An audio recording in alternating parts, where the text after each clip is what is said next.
Are you know about choline? Today I will discuss the structure, function, deficiency, excess of choline. Hello guys, today I will discuss about choline.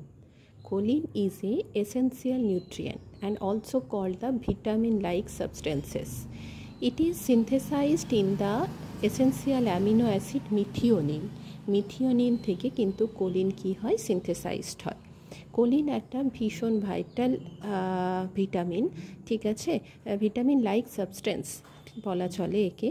এবং দেখা গেছে সমস্ত animal product, বিশেষ করে first class protein যেগুলো থাকে, মাছ, মাংস, ডিম, দুধ, এদের মধ্যে সব থেকে বেশি থাকে।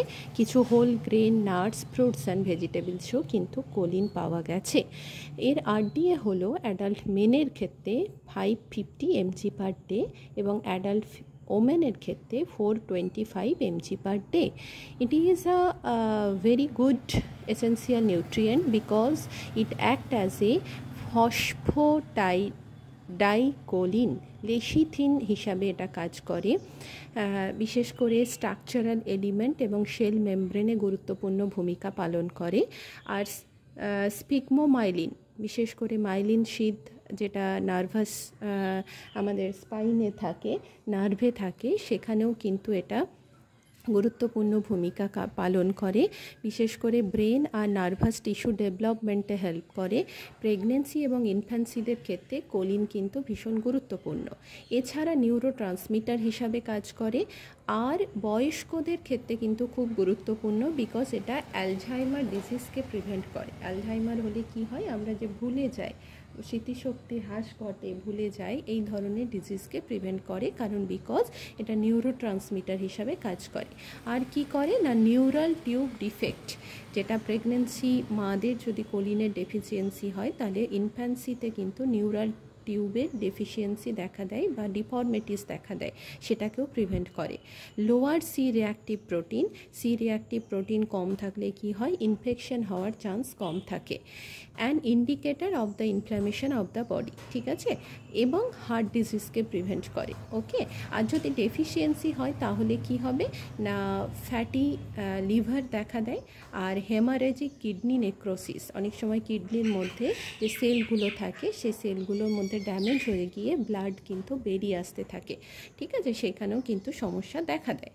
আচ্ছা, যদি আমরা বেশি মাত্রায় কোলিন খাই তাহলে কি হবে না, তাহলে 3.5 গ্রাম পার ডে এর ওপরে যদি আমরা খাই তাহলে vomiting, sweating, salivation, low blood pressure, GI problem হলে অবভিয়াসলি ভমিটিং হবে, নশিয়া হবে, এই ধরনের সমস্যা দেখা দেয়।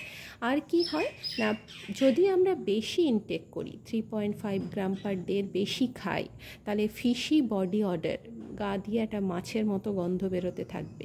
কেন কি না, arising from a breakdown of the metabolic product, ঠিক আছে। আমরা বলেছি এটা মিথিওনিন থেকে পাওয়া যায়। মিথিওনিন একটা এসেন্সিয়াল অ্যামিনো অ্যাসিড এবং মাছের মধ্যে এই ধরনের অ্যামিনো অ্যাসিড সব থেকে বেশি থাকে। তাই এই ধরনের প্রোডাক্ট যদি আমরা বেশি খাই তখন কি হয়, বডিতে একটা মাছের মতো আষ্টে গন্ধ বেরোতে থাকে।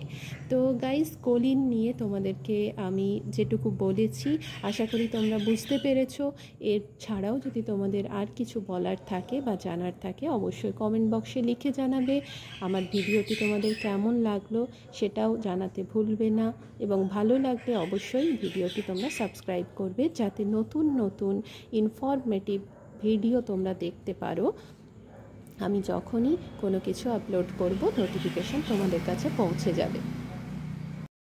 When people suffer from Alzheimer's disease, these symptoms are occur.